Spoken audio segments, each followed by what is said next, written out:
Hi, good evening. Welcome to Passion for Life with Dee and Friends, and I'm Dee, and I'm here to share your passions.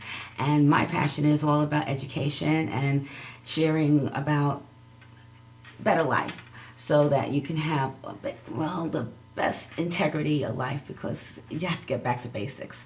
Life is really rough. So to have your body in balance. So today I have some wonderful ladies and little ladies, and it's just going to be a wonderful show because we're going to be talking about bullying. It's National Preventive Bullying Month, and so we want to just honor that because people don't even know what's going on with this bullying. And I know that they actually started this about 10 years ago. So this is the 10-year anniversary. So, hi ladies, how you doing? Hi. Welcome to Passion. And I'm so happy. I got young ladies, I got older ladies, I got mamas, daughters, and it's just a wonderful thing. Hi ladies. So introduce yourself and tell me about your passion. Hi, I'm Kathleen Taylor. Hi Kathleen. And one of my passions is really providing access to everyone. Okay. Especially people who are deaf. Making sure that they have access to all forms of communication. Okay. So one of my mantras is true communication by any means necessary. Beautiful. I love it. I truly, truly love you. And I met you a couple of weeks ago at a picnic, and we talked about hair and all that kind of stuff. And I didn't realize how beautiful you really are, but I see. I'm meeting so many people that are just so deep. Okay. So we have your little daughter. My beautiful daughter. Yes. And introduce yourself. My name is Raven Taylor, and my passion is to dance and swim. Wow. And I love doing those things. Really? Well, that's a wonderful thing. And I'm so happy that you're here to share your passions and to tell us about what you feel about what's going on with bullying and all that. So that's a wonderful thing. I think it's going to be real good for all of us to share that. Okay? Thank you for coming. You're welcome. Okay. And then we have a repeat friend coming out. And thank you. These are all new friends. And Natalie's here, Dr. Natalie. Tell me what your passion is. My passion is education, and my top priority is children and leaving a legacy for them and making sure that they know as much as they can know about who they are and what they're capable of, and really supporting them in those endeavors. Right. That's why I knew I need to call you. Well, thank you. I appreciate that. And this is a new friend, and actually I met her a couple of weeks ago, and then we reintroduced ourselves again in a small world, that type of thing. And hi, thank you for coming. And she actually gave us the idea of bullying. So, and then when I looked at it, I said, oh, that's a good subject to really explore. So thank you.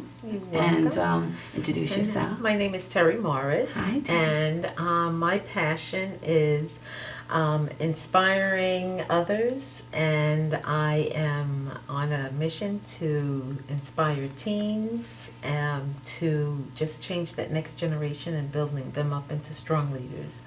And I'm extremely passionate about that. Yes, I can tell. We talked Yes. in great detail. And Yes. we have your daughter here. Yes. Mhm. Hi, my name is Autumn Morris. My passion, I love to talk and just give people advice, I guess. I'm people's go-to person, so I like doing that. Okay, well, hey. So that is, and we have young people and we have older folks, and so you give advice to people. So I know that your mom was saying you have been giving people advice about bullying and what have you. Are you one of those people that have been bullied? Yeah, in a way or two, yes, I have been bullied. I've been ostracized out of groups. I've been targeted, but slyly and not like in a direct way. Mm-hmm. And at first I didn't think I was being bullied, but then when I like not a lot of kids would open up to their parents, but when I told them about it, they were like, Autumn, you're being bullied, you're being targeted. I'm like, what? But yeah, a few cases I have been. How long has that been happening? Like maybe a year or two, but then I started like standing up for myself, and like after a while, one by one, like the people who started saying things about me, like each of them started like ticking away to the point where like I don't have anybody, and I speak my mind like freely. Okay. Now, I want to go to Natalie a little bit because I know she has done a lot of research on it. So let's just talk about what bullying is, and because there's a lot of different types of bullying. And so if we can just, because we want to try to get some kind of resolution by the time because this time, goes fast. So we want to get a little bit of resolution on it. So she'll share a little bit about. Well, bullying is basically any behavior that's unwanted that makes the person feel uncomfortable. Right. That's in simple terms. Each district, each school has its own definition, but basically they look for a repeated pattern. They look for situations that make the person, I hate using the term victim because we really don't want to continue to victimize that person by using that term and saying they're always going to be the recipient of the bullying behavior, but they, in the literature, it's victim, Right. And it's something that makes the victim feel, unhappy, sad, and unable to do their schoolwork, et cetera, et cetera. So it has both academic and social emotional effects on them, and that's really the way it's defined in schools. Versus conflict, the other word is conflict. Kids have conflicts all the time. If it's a little thing that can be resolved on the playground, we both wanted to play and we didn't get to do that, that's more of a conflict. When it becomes repeated and rises to the level of really impacting the victim, then it becomes a bullying situation. Right. So I know that when you found that you were being bullied, so you went to your mom? Yes. And so that's a good thing, because I know that Raven Simone, is it? Savannah, that's a beautiful name. Thank you. You talk to your mom too, Yes. right? So now you've been bullied, right? So how long have you been bullied? It was a long time. Long time? When it was like it was 2 years, Well, on 3 different occasions. Yeah, like yesterday. really? So it's real close. People just mean. So you tell your mom, do you tell the teacher? I tell my mom, I tell my teacher, I tell my principal. That's good. That's very good because a lot of people will just take it and without going to that person to try to resolve it. So you created that, and that was very strong of you that you can do that, because it's hard. Sometimes you just take it and you don't want to speak up because you're afraid of the repercussions. So I'm glad for both of y'all that you have that communication with your parents, that you can share that and keep that, make sure you continue. I think that what also I found that what has happened is that a lot of kids, when you reach a certain level at school, they are, you're not, you're almost teased to tell. So if you're a tattletale, But I think that one of the things that I've always encouraged and I've done was I really tried to build up her self-esteem, Right. And really and made her realize that, you have to speak up for yourself because if you don't, it will continue.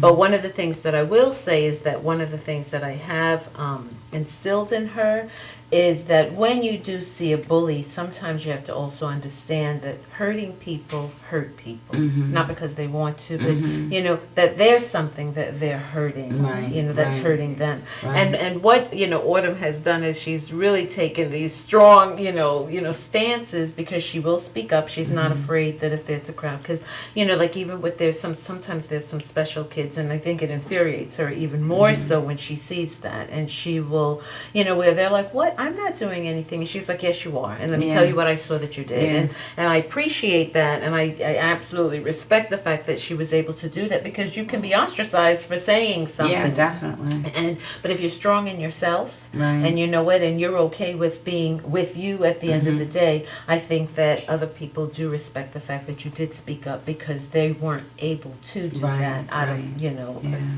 And you they know, definitely fear. appreciate it. Do the children come to you and say, thank you for speaking up for me? Yes. That's a good thing. So you make a lot of friends that way too. Definitely.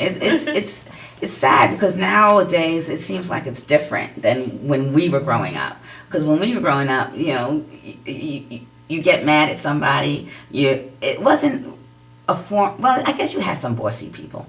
You had some bullying and what have you. But it just, I don't know. What do you think? Was it a little different for us when we were growing up? And then they have different ways just of never told. bullying us. We didn't say a whole lot, Right, and you we know, just and handled it you one way or just- another. Right, Yeah. and Yeah. and I think that now it came so much to the forefront because it's so intense and there's so many levels of Yeah. it. And what's happened is there's that hidden internet and the telephone. We don't Yeah. see these Mhm. telephones as Cyberbullying. often. Internet, yes. And these kids are now silently dealing with this bullying, which, you know, one of the pieces that I could never really truly understand is like, if you don't like what someone's saying to you, hang up. Don't answer it, you know. Right. But for whatever reason, they don't have the ability They don't. to It's not a answer teenage that thing. call. I They was have like, to see what's going on. They have to respond. Yeah, They have to tell someone yes. else, and it just continues. But also, that though, I think cycle. the problem is that not just the answering the phone, but before, the bullying was verbal. But now you have the internet where yes, now they social have media, the Photoshop where they can take your picture and put it on a picture, on another picture, and then it blasts and it goes out into forever into the cyberspace. Right. So now you have cyberbullying, which is something that we never had to deal with growing up. No, It was more of a exactly. physical bullying. Yes. Now you have other ramifications Right, right. that we didn't think about. That's true. That's very happens, true. You know, which is really damaging, and that's Right. where you see a lot that's going on. Right. So, luckily, yesterday when something happened yesterday, and while Raven was telling me, another little girl in the class overheard, and a girl said, "Yes, it happened to me too," from the same girl. Really? So I said to her, I said, "Well, you need to go home and say something to your mommy or your daddy." Right, right. And when I spoke to the principal this morning, she did go. So it was Okay, almost that that was she good. felt like she had permission now to say something. That empowered her. That to empowered do- her to yeah. say something now. Okay, So that very was an good. important factor. Very good. But when the first time it happened, Raven wasn't saying anything because unfortunately her first experience did happen in kindergarten, Oh my No, goodness. first grade. first grade, First grade? No, first. and it was by a fifth grader. Really? No, it was the same grade as me. No, okay, but it was an older girl. Oh, okay. And, you know, and it's just, you look at somebody who's so much bigger, it's like, Yeah. well, what thrill can you get of it? And I Right. understand that usually these children will bully themselves. Yeah. Or maybe this is the behavior that they're seeing that they think is normal. Yeah. So we need to go into the schools and tell people that it's not normal. And a No. lot of it has to do with the movies, Yeah. where we see inappropriate behavior as almost, we become numb to inappropriate behavior to the sense because they of wanna what we're emulate seeing. that, Yeah, they what want to they've seen emulate these that, kids and we doing, just yeah. become numb to inappropriate behavior now. Yeah. Yeah. It's just normal. It's not, but it's so not. And you're right, parents bully and they say bad things. And I know, I guess I can say my mama was a little bullying, you know, because she didn't like certain things and she let you know. Like, she didn't like fat people. So basically she'd say things and it was hurtful. So I had to actually remove myself so that I would not be exposed to certain things. I said, Mom, I can't do this right now because this is not fair for me to put myself in harm's way. So I would tell her, but she couldn't help herself. It's just, some people just don't know how to help themselves. And it's they don't realize what they're doing, being mean. And after a while, I said, Mom, why are you being so mean? Or I'll tell somebody who I feel is just not, it's not appropriate. And it's like, why are you being like that? Why you don't like me? You know? And they will look at you and they have to kind of reassess. So it's best that you do not necessarily confront them, but you have to just say, ask them nicely. So why do you have to be like that? Because I think that would kind of put them in check. So it's important to be upfront to that person. You don't have to be confrontational, don't have to be mean, but definitely tell people. And sometimes it's not time, because in your age group, it's best to just tell your mom, you know, and the principal and the teacher. So, and they are being proactive in trying to address. Are they going to that child? And I've requested a meeting with the parent and with the mom, as, you know, to come in. And from my understanding, quite a few parents have requested a meeting. Oh, really? with this Wow. child, yes. Wow. And how old is the child? The same age? 9. She's 9. And how old are you? 8. Okay. But they're in the same, is she in the same class? Yeah. And that's so sad. So when are they going to get that meeting Hopefully together? next week. Okay, good. Is it they verbally bully or they physically bully? Not physically, just say. Verbally. Well, one of the good things that's come up, because it's in the forefront of the media and nationally, is the requirement of all states to have a program in place. Governor Cuomo for New York signed the Dignity for All Students Act in 2012. That's when actually it became effective in schools. You have to have a program that addresses those things so that all kids feel safe in their school environment so they can learn. So that's required at all schools. And so from that, they derived different programs such as positive behavior intervention and supports, which requires the school to have some level of program where not only are you reacting to bullying situations, but you're proactively teaching the students how to behave with one another, how to get along in groups, how to work as a team, how to negotiate so that there's less bullying incidents. Does it reach every single child? It depends on their upbringing, where do they go after school, who are they hanging out with, who are their friends. But there is a very strong impetus in the schools to teach kids how do you learn how to get along. If there's only one, how do we share that? You know, how do we learn turn taking and sharing of materials, etc. So those are like mandates that all schools are supposed to be following. And the Secretary of Education, Arnie Duncan, actually wrote technical assistance plans, the things that schools can actually go online and find and use in order to make sure they have those in place. So that's the good news, is the schools are taking an approach that, well, maybe if we want kids to behave a certain way, we have to not only model it, but we have to teach them.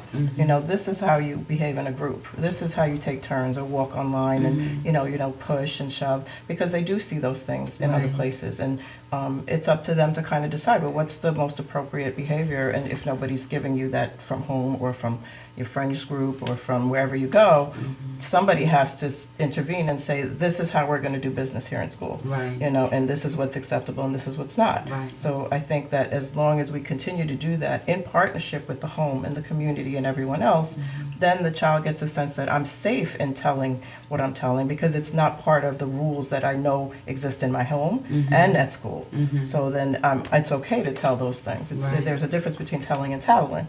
And we go over that as part of those things as well, because the younger they are, the less likely they are to be able to make that distinction. You know, there is a tremendous amount of there are videos out, especially during October, which is National Bullying Prevention Month. There's so much available. There are places like the Child Abuse Prevention Services of Long Island. They have free. They will come in free and talk to staff and train teachers to look out for different bullying or even child abuse situations, because that level of abuse often translates into bullying, where a kid feels helpless in one situation, they make up for it by becoming a bully in another. So there are a lot of underlying situations that could be happening that we need to take a more global approach to. Yeah, no, I was doing some research and I did see there was a lot of different groups to help, and there's a lot of people out there wanting to help, and there's a lot of movies and education, because it's all about awareness and empowering everybody so that we can all live better lives, you know, because with all that, it does help to actually make your self-esteem go low and not feel good about yourself. And it took me many years to finally say, no, I'm not dealing with that. And you would think that I'm an old person, you know. I'm gonna be 60 in a minute, but the thing is, people do it and they don't even know that they're doing it, and but you have to know what it is. I think sometimes when you confront a bully also, some kids are not even aware, because if they see this, you know, go get it, you know, me attitude all the time, they may not even realize that they're steamrolling over other people to get things. One of the most profound things that happened is at Farmingdale they used to do this rally. And it was usually a student, an older student, high school student that had been bullied, who spoke about her circumstances, bullied to the point where she had to be pulled out of that school, placed in a different school. And her parents listened to her, and not enough happened, so they ended up moving her to another school. And that really resonated with a lot of the kids. And these are good kids we brought to, you know, we bring to the rally. And the conversation after that rally was really interesting, because I heard some kids talking about it and saying, I've seen that happen, I've seen this happen. And one of the boys was just really quiet and very upset. And he said, you know what, I think I'm a bully. Oh, so and he hadn't realized recognized that it, yeah. those kinds of behaviors were what led up to bullying. He didn't even know that he was doing those things and having that level of impact. So sometimes it's just bringing it to the table and opening the conversation up in a classroom, and you hear a lot of different things. You know, sometimes adults might be bullying each other at the workplace. There are bullies in a lot of places. Exactly. So it is in your face a lot. So it takes, you know, a parent who's like aware of those things to sit there and say, that's not acceptable. You shouldn't be talking to each other that way. You know, and you have to be constantly vigilant about that, because it is everywhere. Yep. You know. This summer, didn't you? She worked over the summer, and one of the workers at the summer. Remember the kid that he just had to leave? One of the. Oh yeah. So I was at a kids camp, and I was with the 12-year-old group, and it was strange because like I was with these kids like all day for like hours and hours, and one of the kids went home and told his mom that he was being bullied, and the head counselor, grabbed all of us and like counselors that were like watching the group and was like, this kid said that these kids are calling him a faggot, calling him gay, saying that he likes certain things, he wants to do certain things to certain people. And these are like 12-year-olds too, saying things like this, where it's like, where do you get this stuff from? But he ended up like getting removed from the camp and then placed into another one because his mom was like, you guys aren't doing anything. And all of us were like, we're honestly blind to what's happening, because we're like, when are these people ever with them? They're in a different age group. We don't see any. It was kind of like saddening and like just shocking, because it's like, we'd never seen you guys talk to this kid, but yet you guys are bullying him. And it's like, these kids are strategically doing things where we can't see it, and that's where it gets really disturbing. It becomes malicious. Yeah.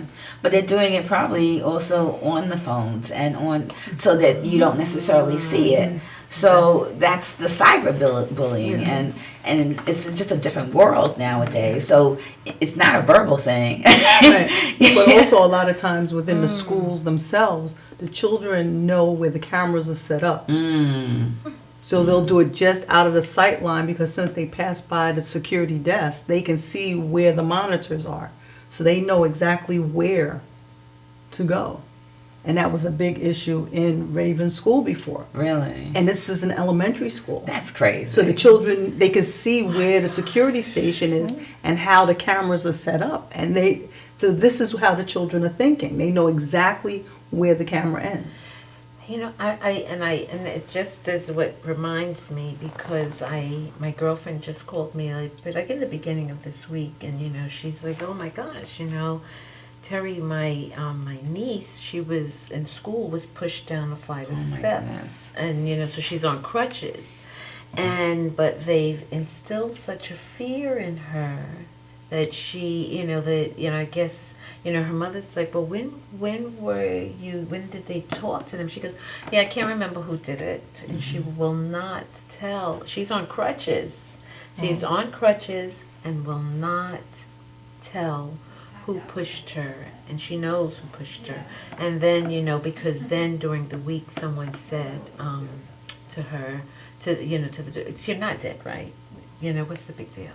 What? Yeah. It's really inappropriate. It's just, this was this week when I was sitting there going, oh my, are you know, and she's on crutches, so and you know, and I'm like, well, what did the school do? She's like, well, she uses the elevator to get. Oh, thank you. Right. Yeah. But you know what? And it's if it's that just subtle and brushed off, where does she turn? If she has, her mom and dad are not sitting in the classroom with her all day.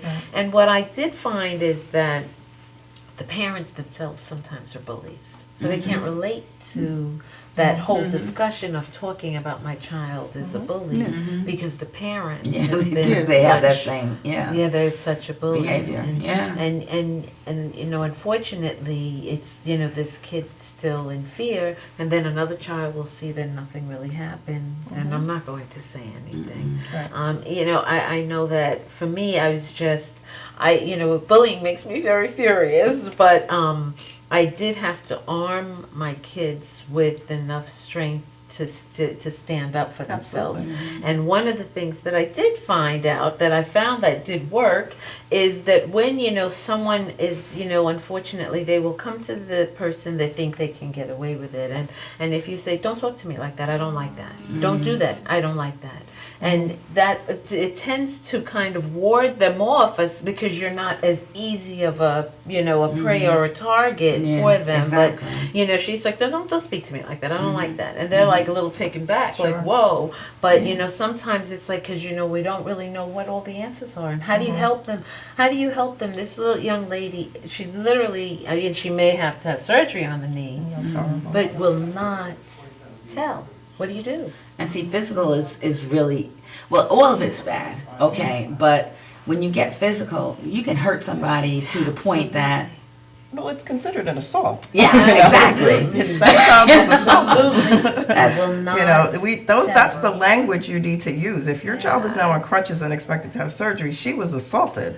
You know, and the parents of the victim need to know that as well, you know. She's scared to... Of course, she's but like, well, my it's an daughter assault. won't tell me. She won't say anything. She will not tell. She has the right to go to. She has the right to go and file a report. well, you know what? Let's talk about that in a minute, because we got to take a quick break. We'll be right back.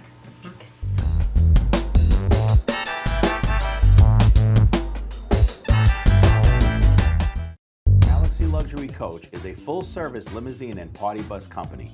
Family owned and operated, we are an industry leader with over 25 years of experience in providing best-in-class luxury transportation for your special event. Whether it's your precious wedding day, an all-day wine tour out east, your high school prom, that special birthday, or just an amazing night on the town, our professional chauffeurs stand ready to ensure your special event is truly special. Galaxy Luxury Coach has one of the largest and modern party bus fleets in the New York area. Our party buses are simply nightclubs on wheels.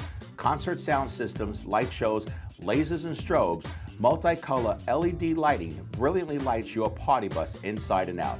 For corporate and more laid-back events, we will cater to your specific needs and requests. What sets Galaxy aside from all others in the luxury transportation industry is our attention to detail in customizing our services to your special event. At Galaxy, it's all about you and your guests. Galaxy customers return time and time again because they know they can trust Galaxy to help deliver those lifetime memorable moments. Step aboard and let your Galaxy experience begin. Welcome to Formula Auto Wash, where every day is a great day for a car wash. Open 7 days a week from 8 a.m. to 5:30 p.m. Sundays 8 a.m. to 4 p.m. detailing packages for every budget, starting out at $29.99. 100% hand wash and detail centre. Hot hair and microfiber brushes and mitts. Proudly using Ecolab Blue Coral soaps and waxes. Formula Auto Wash has served the community for over 30 years.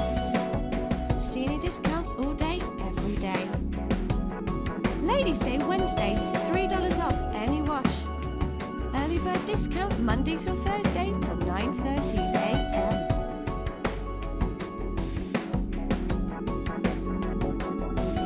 Check out our website, formulaautowash.com.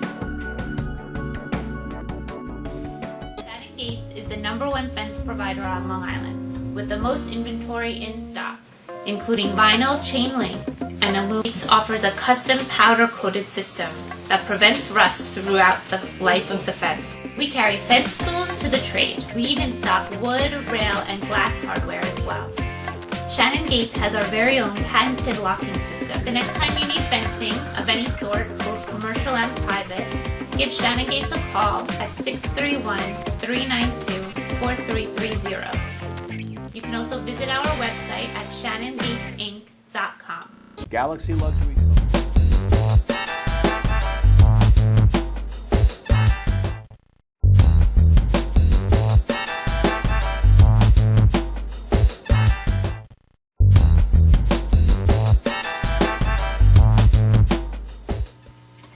Hi, we're back to Passion for Life with Dee and Friends, and we're just having this real deep conversation. And we were talking about how it was an assault, and you have to really go and report it and to the police. What are they reporting it to the police? You at can this actually point? report it to the police as an assault, and then it's dependent on the age and the frequency and all of those things, but it puts the family on notice that you're not going to tolerate that. And they might get angry, and if there's repercussions, that child has already been brought to the police's attention. But the challenge is, the young lady now with the injured kid will not speak. They're afraid. Tell who the assailant was, who assaulted her. So you don't know now who do you put the charges on. No cameras were there, so it becomes now the parents are just, their hands are tied and they're so frustrated because of course the parents were like, we're ready to take action, but she will not tell. She will not tell who sent you the email, who told you that. That's not unusual. The kids are very afraid. And how do you now help her? But when she fell, when she was pushed in There the were school, other kids, no one speaking. but was she taken from the school to the hospital? They had to come and get her. Yes, I'm not sure how they came and they were able to take her. And the police didn't come into the school to take a report at that time? That I'm not sure of the rest of the details. I just know that she's Because it now should have on been, the because it crutches. happened on the property, there should have, when the ambulance came. Well, I got to tell you that, from what I gathered from the story, unfortunately, when she did, I'm not, that the school doesn't want that, either. So they themselves also, it's like, what, let me give you some ice. Let me, so they're not going to have the ambulance and all of these people. They did not, from what I understand, right? Because what, and again, we get to the piece where everyone's trying to cover themselves. But every student that's hurt on school property, there has to be an incident There's report. an incident report. Yeah, this isn't. This And is the in the parent has to city, get the so this copy wasn't as well. even out here. No, but But I'm still, saying, but there has in to- the city. You have to It has to be an Yeah. incident report. Well, I wonder if she even knows that, because the mother is like, what do I do? What do I do They're- now? They're not, and I don't believe because I'm thinking I'm like go all the way with that. Within any I was like, New York City- okay. No, I within would've any went New all the York way City with Department of that. Education, there is a point person, and there has to be an incident report. I'm not filed. sure if she was, but I just know that the mother is more. It seems that she's more focused on the fact that she won't. It's almost as though she's accepting the fact she won't tell me. But that will be in the report, though. Right, but she's like, she won't tell me. Yeah, but that's so they are but acting she's as saying, though. But what I'm but she's saying, though, is that that even though is it's if there was a report. but it needs And if to be there's not a report, then She that can is, request it. then you She can can request a request, report. then that's something that you report to the higher-ups for DOE, that a report wasn't even filed, and bring the school on notice. Yeah. Yes. Because Yeah. it's anything that Yeah, happens on exactly. school property Education. has I will to be let her reported for know. New York City Department of It also Education. goes to the state, because the Right. state requires schools to file It what's should called, have, they yeah. call it VADAR, it's a violence and, I forget what the rest is, but it has to do with violent acts on the premises. And you are required by law to report your incidents every year. And I would think that pushing down the stairs. Well, you know, would- but they would may fall say- into that category. and they may just say that She fell. it fell. Yeah. Right, it was an accident, it Because doesn't then that matter. might not be one, that might, it would, It I mean, doesn't would matter. they still It's still have an to do incident. They the have to Yeah, have an but incident it's report. still an They incident. have to have an Any incident child report. that gets hurt, it's still an incident. It's an incident. They have to have it, and the principal has a copy of that incident in their office. And think it's each by school law. has an incident reporter, and it's locked in their office. Yeah. Really? Yes. I'm going to, see, I know that I would never. It's like, you haven't, did you tell me what, she got nicked a little bit? So, But there's a copy but of the- it. you know, see, and I think that maybe they just, and I don't know how they came and handled it, and maybe they weren't aggressive and knew that, because that's why when my friend is telling me, I'm just like, oh my God, I was getting very frustrated, because she goes, I don't know what to do, I don't know, and I'm just like, oh Lord.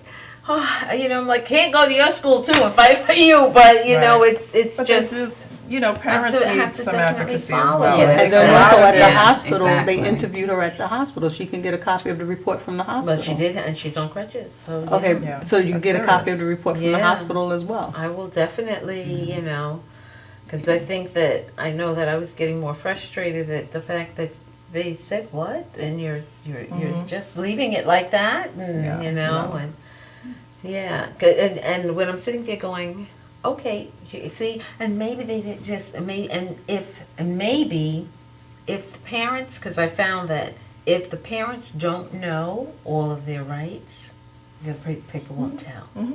They won't, and that's where I says, because I'm like, wait a minute, if you don't know all of your rights, it's like it's not going to be shared with you by what they were supposed Right, to. you're Yeah. supposed to, but you are supposed to, you know, it's supposed to be available to the parents, so Right. they would know what to ask for. So, but So that- the incident report is one, And when you say it's supposed to be available, The that parent they should have coordinator, known. right, but the parent coordinator is not gonna give that information over, because the parent coordinator Works with the school. works in We- the school, but the I parent, guess we but the operate differently. principal. We have a social worker, that's her role, besides the fact that she works with the school, is to take care of those kids. So the Right. social worker may call and just say, this is what I'm aware of, you know, were you aware this was happening with your child? So the social worker is always calling parents with different things and keeping her finger on, this is what's happening with this little girl group, or these boys Really? are crying. Yes, with But, very, very, you know, on top of it. But unfortunately, Every place within is New York, not like that. Yeah, yeah, not every unfortunately, school the is like social that, worker but and the it's parent unfortunate. coordinators will follow the lead of the principals. No, that's Oh, they- unfortunate. And Because it is you're- very because unfortunate, you're but- ultimately, you're responsible for the kids, and that's how I feel as a principal.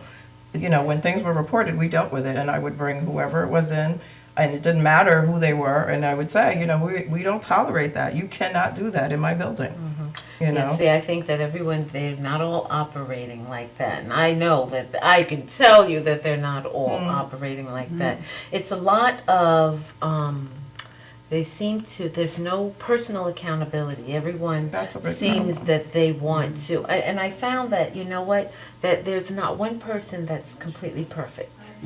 That we all make mistakes. Right. And I found that no one will take accountability to say that, you know what, maybe I am wrong. Maybe, you know what, maybe if I didn't follow this, everything can be fixed in a way, but if you keep it on the up and up, I think that, you know, they damage the integrity, and then, you know, but that just sends such a message to the other parents, and because I hear it so often, they're not going to do anything about And it. that's what the kids, and and that's the what the children. kids And the children. internalize, and then they're like, okay, I'm And they'll just a pull sitting their duck. kid and they take them out. But see, and that's their not fault, though. right. Realize that they're making that happen because they're not doing anything, because they're not going that extra to that next level. Right. Because if they went to that next level, guess what? They would have to do it.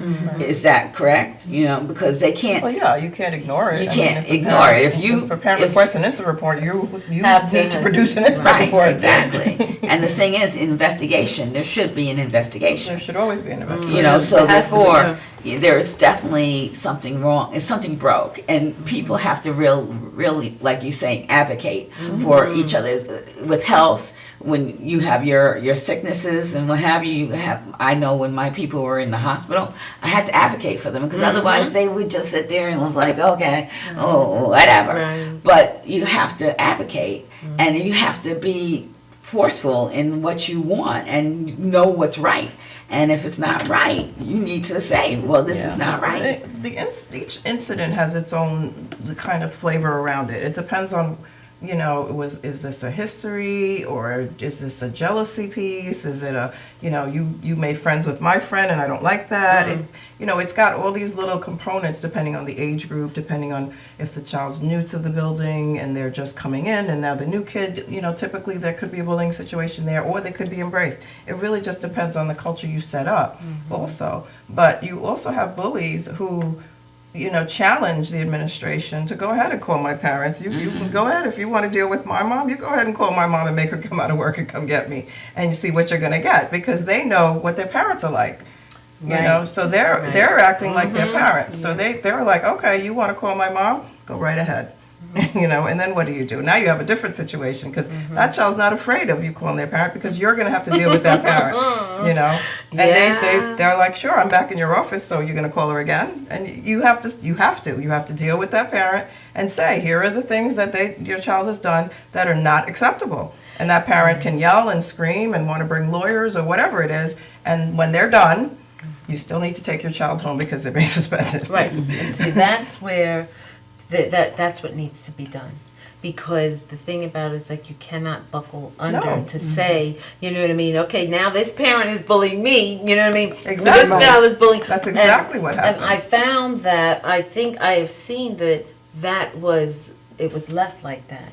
You know what, he's going to come in and bully me. Exactly. So they don't want to deal with it. Deal with that. Right. But at the end of the day, those kind of dynamics has still damaged this child. It's toxic. And this child now will still have to come to school or not come to school, because they'll say, I'm not feeling well today, I don't want to go in, because of what they have because to they start to Right. find excuses to not be in that realm, and that's the whole point. You want to avoid that. You don't want your child not going to school because they're afraid of somebody, because even if you make them go to school, they're still not learning. They're looking over their shoulder, they're worried, they're getting notes passed to them. It's it's not a learning environment anymore. And a lot of it has to do with the culture of the school. A lot. You know, everybody has to be on a consistent plan for how is this going to be addressed in our school. If it's a big problem, then you have a lot of work to do. If it's not as big a problem, then you may have less work to do. But the teachers have to be on board, the parents have to know what the expectations are. What is going to get my child a suspension? They need to know that in advance. You can't out of the blue start suspending people. You know, you have to say, all right, there's a warning, and the warnings depend. If you hurt somebody physically,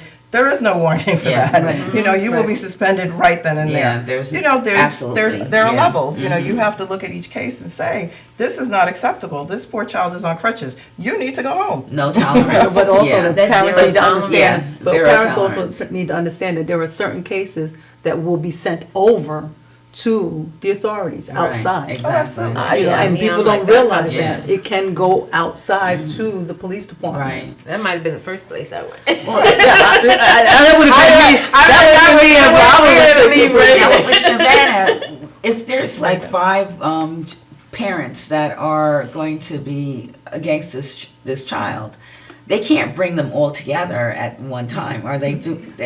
I don't know Because what That's the opposite. Now you're having parents gang up on Yeah, a right. parent without You can't them do having that. a chance to Right. address the situation. Exactly. Right. And that's So like a Typically, we tense don't do situation. that. You wouldn't. I would meet with each of those parents individually, Right. compare the stories, you know, compile a report, and then I'd approach the parents individually, and then speak to the child's parents and say, these are the reports, and this is what I'm going to recommend. You know, Right. that your child, you know, either has to meet with the social worker and talk through some issues, if it's you know, depending on what it is, there are some issues that need to be addressed.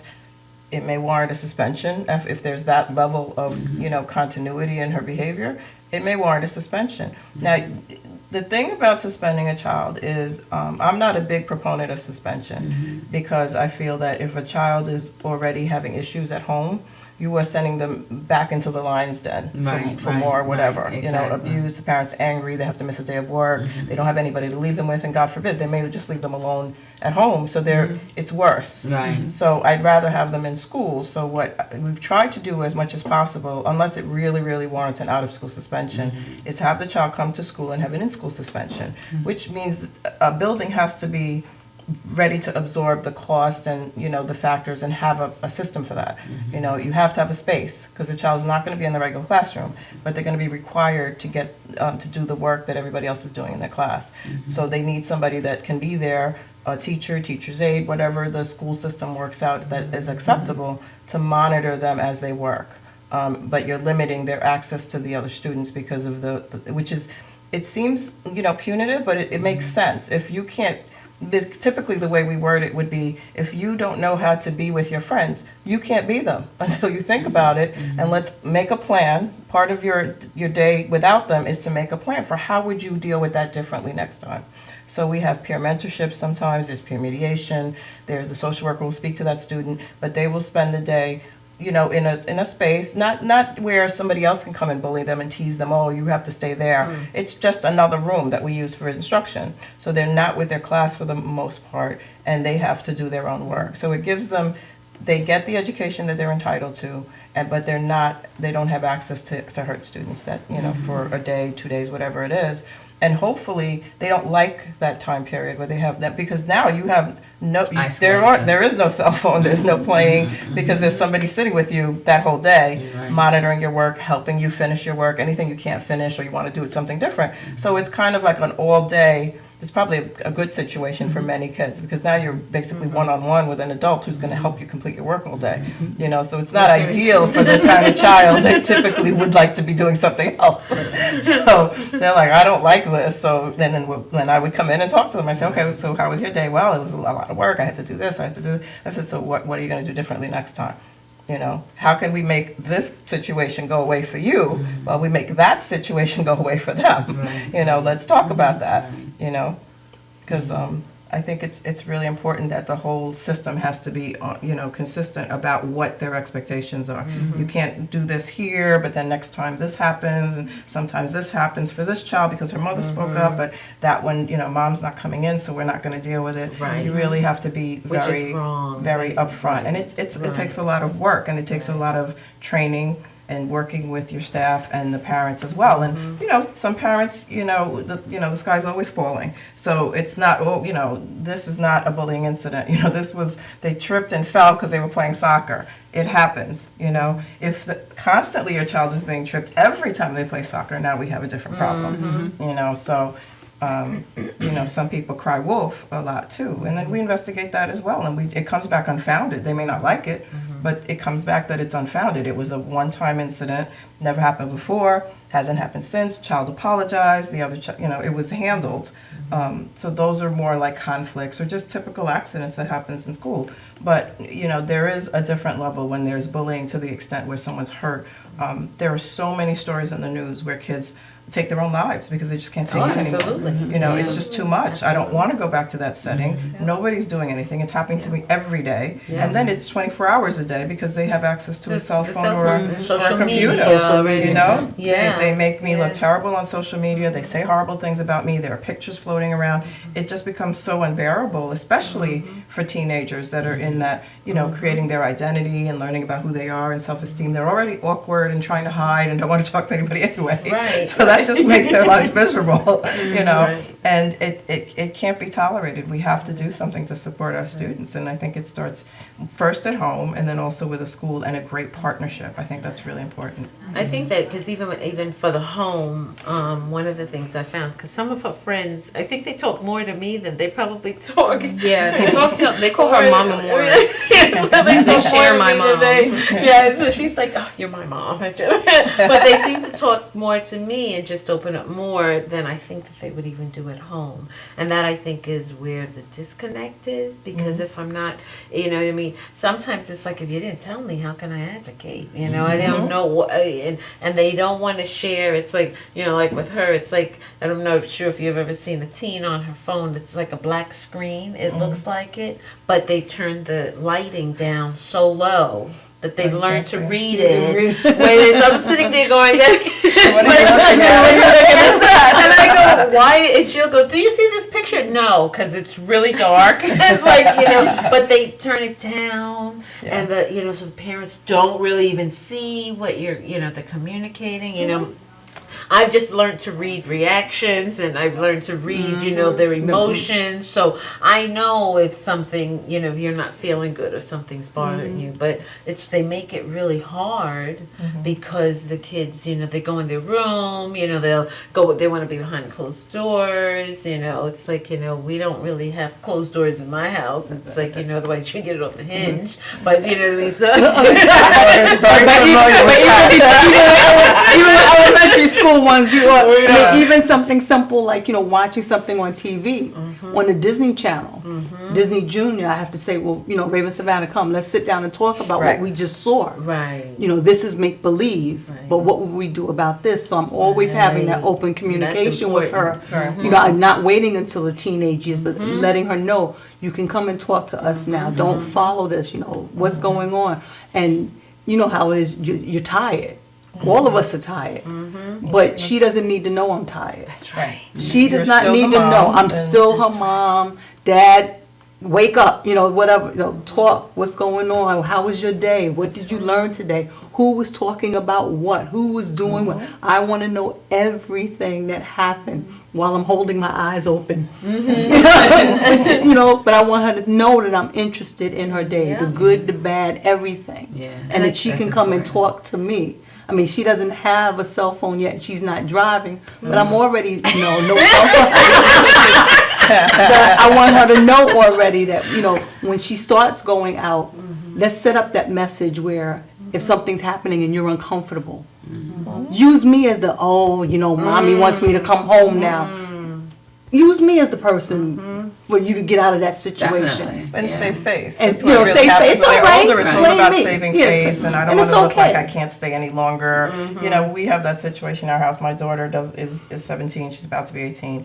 And she's been to parties where there's underage drinking, and she does not like that feeling. Even though she doesn't drink, but she just doesn't want to be around it. She doesn't want anybody to ask her. She's not. Please don't ask me because I don't really want to have to say no in front of everybody else. So it becomes this whole social thing, and it creates anxiety for them. So she's trying to decide. Okay, do I go to this party? Do I go early? When will they start drinking? What time do I leave? It becomes this whole other negotiation for her to get in and out. So she looks like she's part of the group, but then she could leave before anything terrible really happens. No, and it's then I'm like, smart. well, who are these people and where are they? I know. You know? But you know what? I found that with Autumn, I just as I'm so appreciative, and I'm grateful because I always say to her, thank you for representing our name well. But what she does is, you know what, they won't even. It's almost like they know. They won't, because it's like what, they don't want to, and because it's they know that what, she doesn't engage in all of that, and you know what, that's okay. And that it's is okay. completely okay. Yeah.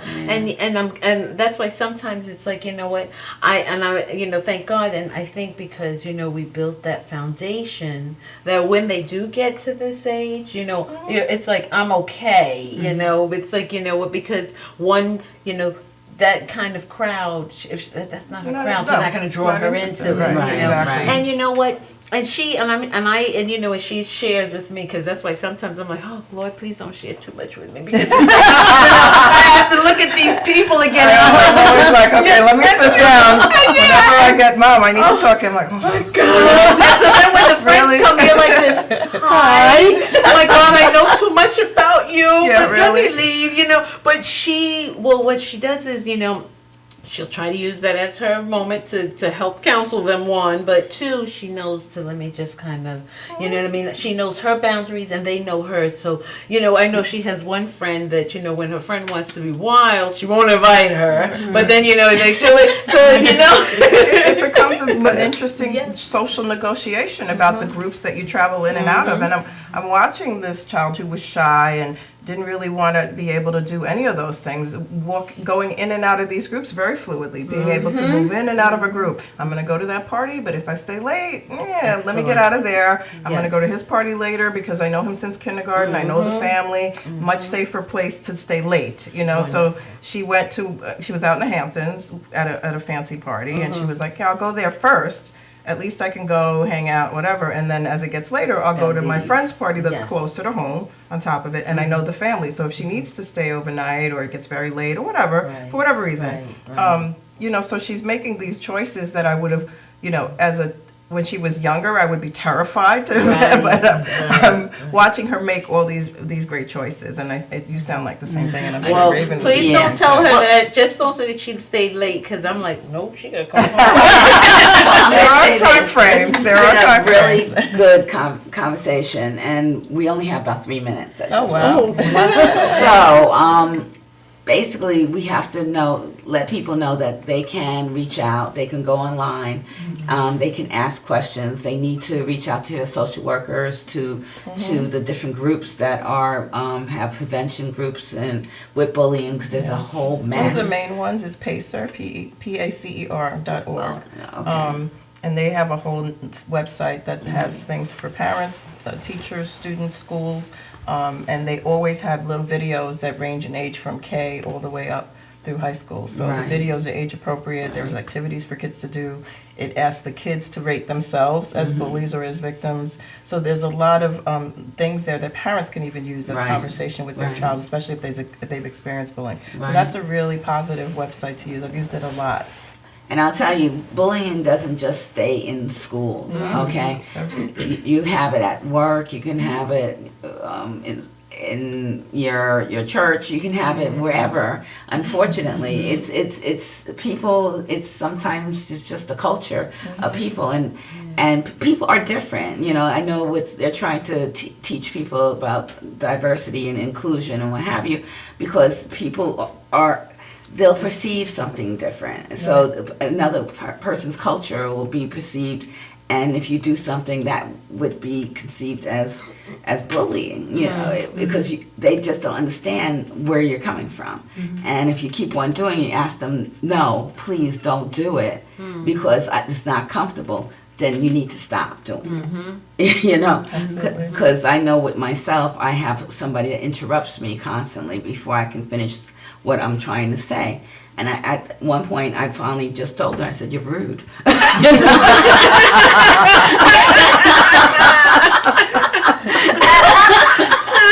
said, you're very rude, you know? And she was like, well, you can tell me what you want now. I'm like, no, because now I forgot, because I'm old. You know? But I may be old, but you're rude. But that's also a part of, because people aren't considering who you are and taking you seriously. So that's also a form of bullying, you know, because they just don't care about what you're saying or what you're doing. So people realize, you know, to just take it easy and do the right thing, because you want to be treated right, and we all want to be treated right. So bullying is just not acceptable. Right. It's not in any kind of form, shape, or what have you. I've encountered it recently with a friend that was a little bossy when we were younger. She's a little bossy now. So, but I don't think she realizes that just because she wants it her way, it's a way of doing it. And sometimes you just can't have your way. You know? So people, thank you. Thank you. Thanks for And if you all want to get in contact with anybody, because we didn't even get a chance to do any of that, but these folks will be back individually or what have you, because they're all wonderful people and they're helping me out. And I really appreciate Miss Raven Savannah. Oh my gosh, she's amazing. And Autumn, thank you. And keep on doing what you have to do. Let people know, because it's important. I really love that you have that communication and always have it with your parents, because it's the way to go. They love you, and let people know. That's how we all have to let people know it's not right. And just say, hey, not cool. So we want to have the best integrity of life and live the best way, and body, mind, and spirit. So let's love life and be happy. Next week, come on out and see Passion for Life with Dee and Friends. See you next time. Okay, we'll take care.